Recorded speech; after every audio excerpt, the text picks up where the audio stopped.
It's time to review Catwoman!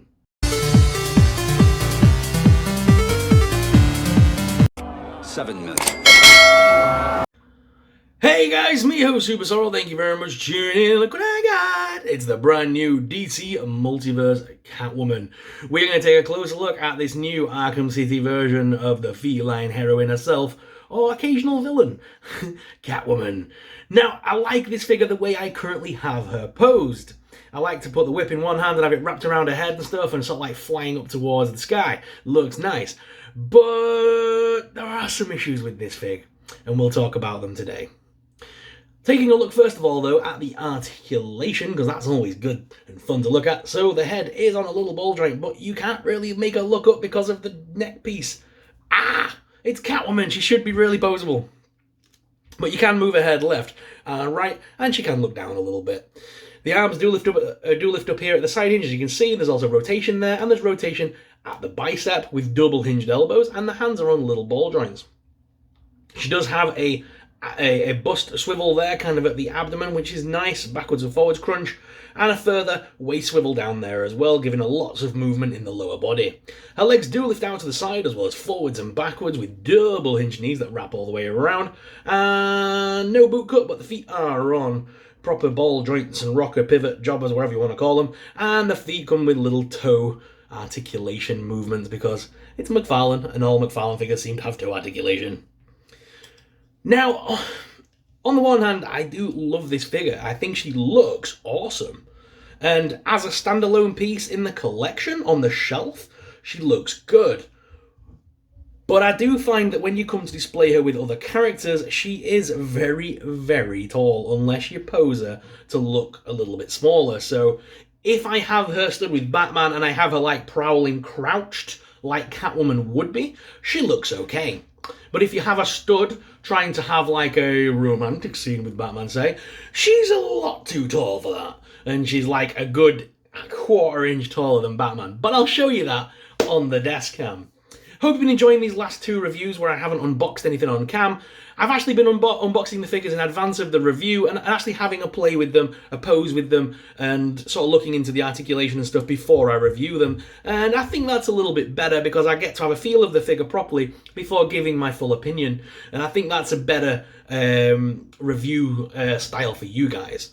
So without further ado, let's jump into the desk cam and take a closer look at Arkham Catwoman.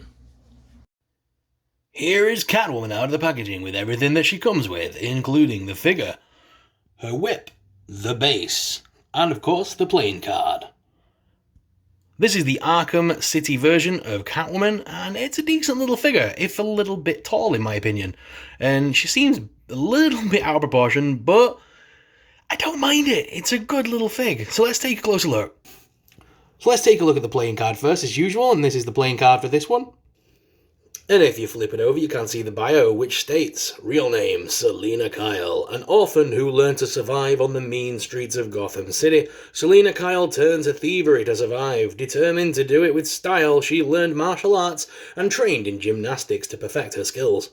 Her criminal activities are tempered by a reluctant altruism, making her an inconsistent villain and an occasional hero. She maintains a complicated adversarial relationship with Batman, though frequently turns flirtatious and occasionally romantic.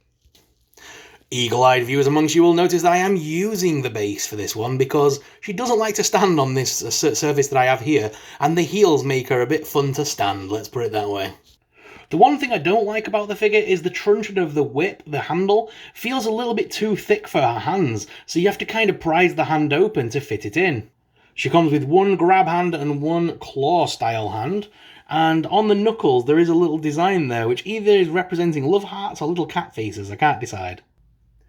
The face sculpt is very well done though, it is very nice and does capture the Arkham version of Catwoman very well, and does actually look decent. Whilst this is a very flexible figure, it does feel like you have to use the base to balance her, to get the balance just right.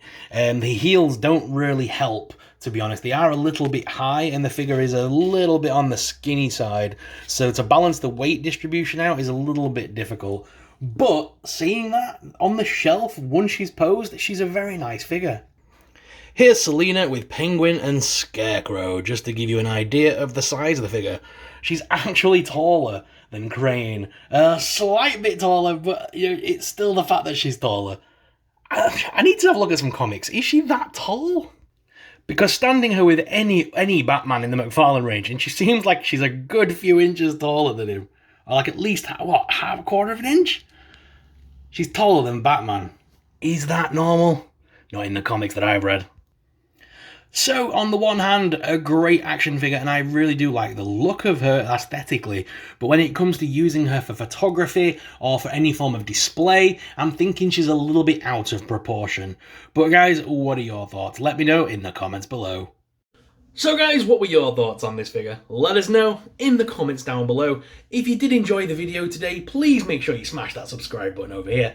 It would really support us, really help us out, and help us keep making awesome videos like this. And as well, while you're here, why not check out some other videos? There's some great content on the channel that I'm sure you'll find something to enjoy. Guys, thank you very much for watching, and until next time, may the Force be with you. Bye!